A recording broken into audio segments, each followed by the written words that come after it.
Saudara, saya akan mencoba memasuki ruangan polisi virtual atau virtual police di Bareskrim Mabes Polri.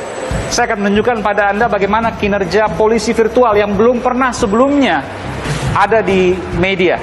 Saya akan menuju ke atas untuk menemui Direktur Tindak Pidana Siber Bareskrim Polri, Brigadir Jenderal Polisi Slamet Uliandi. Ikuti saya, saudara, saya akan masuk ke dalam eksklusif di Aiman.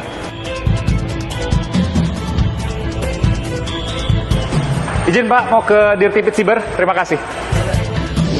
Dan saudara, saya sudah berada di ranah penguasa jagat maya di Bareskrim Polri. Saya sudah bersama dengan Direktur Tindak Pidana Siber Bareskrim Polri, Brigadir Jenderal Polisi Slamet Uliandi.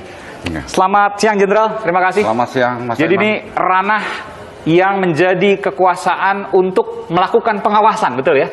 bukan ranah kekuasaan, ranah monitor. Monitor, baik. Ya. Tapi memang di sini adalah tempat untuk mengkoreksi hal-hal yang bisa memang membahayakan. Ya, betul, Mas. Misalnya terkait dengan ujaran kebencian, SARA. Terus ini kemudian tentang juga kerugian ekonomi, cyber terorisme juga kita pantau. Oke, terorisme, cyber narkotik juga. Iya. Jadi seluruh tindak pidana, tinggal nanti kita coba mendistribusikan ke bagian-bagian yang sudah ada di Polri. Dan ini eksklusif, saudara. Saya memasuki untuk kemudian mengkeliling sini. Ya, saya akan berkeliling sini, apa yang dikerjakan, apa yang kemudian dilakukan pengawasan, termasuk juga ada ruang mediasi ya. Iya, ruang mediasi. Tapi sebelumnya kita lihat nih. Iya, iya. Ini kan anggota saya memantau transaksi yang ada di dunia karena borderless. Oh, ini real time ini? Ini real time, dugaan kejahatan. Luar biasa ini. Dari Amerika, sini, Republik Ceko, Argentina, China. Dan ini benar-benar terjadi nih? Ya, ini benar-benar terjadi. Nah, dari sini semua, virtual siber itu kemudian kita mencoba memprofiling dan mempetrol berdasarkan pelaporan. Artinya ini bukan orang Indonesia yang melakukan? Oh, bukan, Mas. Kok pertanyaannya, Indonesia bisa tahu serangan luar negeri, antar luar negeri ke luar negeri? Ya, kita harus bahas. Karena ini borderless. Tren di luar kita juga pantau. Jadi walaupun yang dalam tanda kutip ya, pelakunya adalah orang luar negeri, korbannya orang luar negeri, kita pun bisa tahu. Iya. Dan kalaupun ada orang korban dari luar negeri yang untuk kita kan sudah pernah dengar kasusnya Indonesia Raya. Yang di Malaysia pada waktu itu yang IP-nya kan di Malaysia, tapi yang melakukannya orang Indonesia yang ada di Malaysia. Dan kemudian diproses hukum. Masih proses hukum. Di bawah umur kalau tidak salah. Iya. Dan yang dilakukan khusus untuk Indonesia adalah bagaimana kemudian menjaga agar satu, transaksi ekonomi. Ya. Yang kedua soal virtual police, polisi virtual. Ya. Ini yang kemudian koreksi kalau saya salah, Jenderal. Jadi ada ujaran kebencian terkait SARA misalnya, pada kelompok misalnya, itu yang kemudian dimonitor. Dan apa yang dilakukan terhadap mereka, para pelakunya? Kalau dulu sebelumnya kan langsung diproses hukum, betul ya? Jadi begini, sebelum saya menjelaskan, Mas, sedikit, ini adalah satu launching virtual police. Jadi kita melihat tonsnya. Ini masih soft launching. Jadi tidak semerta-merta tadi langsung kita melakukan peringatan. Tapi ada tahapannya. Tahapannya pertama, begitu ada report ke kita, kita tanyakan kepada ahli sosiologi hukum, ahli bahasa, dan ahli pidana. Itu di luar polisi ya? Ya, di luar polisi. Nanti kita coba contohkan. Nah, setelah itu tiga saksi tersebut menyatakan ya ini perbuatan melawan hukum. Kita tidak melakukan upaya paksa. Upaya paksa itu pemanggilan. Tapi kita masih represif, melakukan direct message. Oh, persuasif kita. Persuasif, diingatkan. Gitu. Nah, setelah diingatkan 2 kali nggak nurin juga, kita undang dengan surat klarifikasi. Surat klarifikasinya itu pun tertutup. Baru setelah tidak bisa dilakukan itu, maka upaya hukum tetap dilakukan. Setelah upaya hukum tetap dilakukan pun, kita panggil, kita periksa, tetap kita akan melakukan mediasi. Upaya penahanan itu kita hindari sekarang.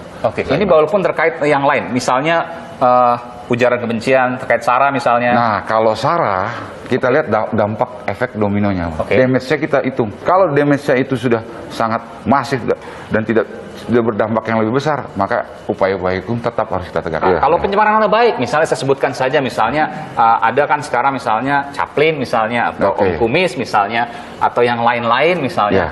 Nah, kalau Chaplin dan lain-lain itu kan masih bersifat universal, umum, belum menentukan siapa sih orangnya. Tapi kalaupun sudah menentukan siapa orangnya, misalnya si A-nya yang harus melapor. Tidak bisa diwakilkan orang-orang lain. Apakah virtual police ini, polisi virtual juga mengingatkan pada orang-orang yang terkait pencemaran nama baik orang lain? Enggak. Enggak.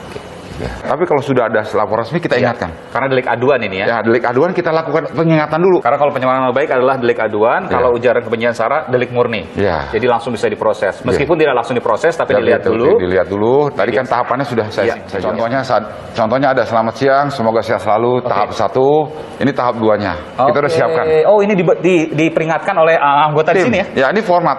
Jadi sebelum mereka mengeluarkan itu ada beberapa approval dari mulai dari kanitnya sampai ke tingkat wadir. Oh, ini adalah jawaban dari polisi. Nanti yang mana yang dikirim ini akan dua-duanya akan dikirim. Oh, dua-duanya dikirim. Kan peringatan pertama, peringatan kedua. Nah, kan ada approval. Dari kanitnya sampai atas. Jadi bukan subjektif anak-anak dapat langsung bisa kirim.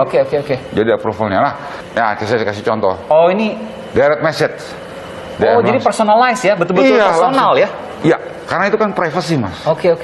Ya, aib orang kan kita nggak bisa umbar-umbar begitu. Betul. Nah, ini salah satu contohnya. Dikirim ke direct message ya? Kita nggak bisa sebutin orangnya ya. Betul. Nanti langsung, saya juga. dia langsung bilang, jadi interaktif, Mas. Iya. Baik, Pak, maaf. Baik, artinya sebenarnya masyarakat Indonesia adalah masyarakat budaya yang beradab dulunya, Mas. Walaupun isi tweetnya itu sebenarnya kalau kita lihat kalau kita lihat kan luar biasa. Teman kan Mas Aiman juga kita nggak bisa buka lah gitu. Iya. Tapi sebenarnya kalau diingatkan bisa. Ini bayangin, Mas, ingatkan. kalau kita ingatkan satu orang satu kan lama. Iya.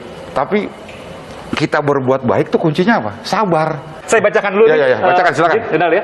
Jadi ini disampaikan konten Twitter Anda yang diunggah pada tanggal sekian jam sekian, jelas ini ya. Teridentifikasi sebagai ujaran kebencian. Mohon kerjasamanya untuk mengoreksi konten media sosial saudara-saudari tersebut dalam waktu maksimal 1 kali 24 jam 1 hari setelah pesan saudara terima. Salam presisi. Lalu kemudian dijawab ya. Baik, Pak, maaf, sudah saya hapus tweet tersebut. Yang saya maksud adalah ucapan tersebut adalah oknum yang melanggar, Pak. Sekali lagi mohon maaf. Secara psikologi lihat, Mas, begitu dia keluar dia minta maaf.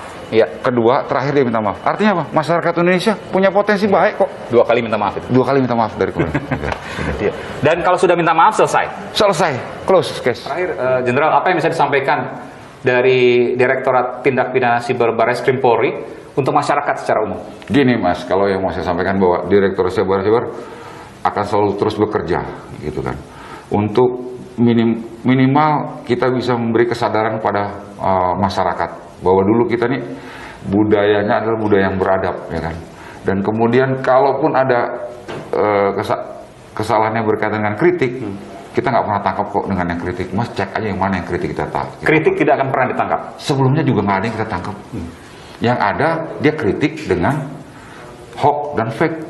Menambah-nambah, mengedit-ngedit gitu. Jadi artinya kita tetap profesional, Mas, gitu.